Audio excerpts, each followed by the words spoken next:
श्री ब्रह्मचैतन्य महाराज गोंदवलेकर यांची अमृतवाणी प्रपंच व परमार्थ विषयावरील प्रश्नोत्तरी संकलन डॉक्टर मनोहर वर्टीकर. प्रपंचाविषयी महाराजांना विचारल्या जाणाऱ्या प्रश्नांपैकी 2 प्रश्न या भागात आपण घेणार आहोत. प्रश्न क्रमांक 1, परोपकार करावा का? महाराजांचं उत्तर, परोपकार याचा सरळ अर्थ परउपकार म्हणजे दुसऱ्यावर केलेला उपकार.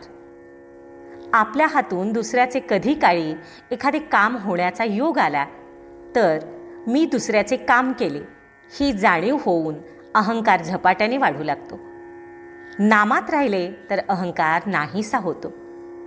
ज्या वेळी दुसऱ्याकरता काही करण्याची संधी मिळेल त्यावेळी तिचा फायदा घेऊन मनाला अशी शिकवण द्यावी की देवा, तुझ्या सेवेचा लाभ मला दिलास ही माझ्यावर कृपा झाली. अशीच कृपा ठेवून आणखी सेवा करून घे. भगवंताची सेवा या भावनेने दुसऱ्याकरता केलेली मेहनत यालाच परोपकार म्हणावे आणि त्यापासून नुकसान होण्याची मुळीच भीती नाही. खरे म्हणजे दुसऱ्यावर उपकार करून त्याला सन्मार्गाला लावणारे पुरुष जन्मासच यावे लागतात.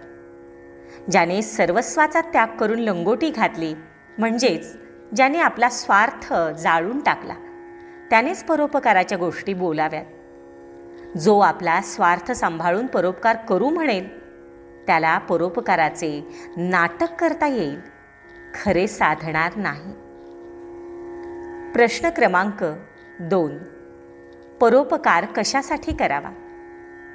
महाराजांचं उत्तर, आपण आपल्या हिताकरता म्हणजे आपली देहबुद्धी कमी होण्यासाठी दुसऱ्याच्या उपयोगी पडावे.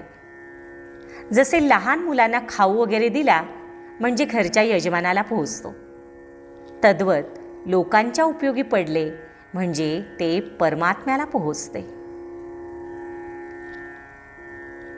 उर्वरित प्रश्नोत्तरी पुढील भागात. श्रीराम जय राम जय जय राम. व्हिडिओ लाईक करा, शेअर करा, सबस्क्राईब करा आणि कमेंट्सही जरूर करा.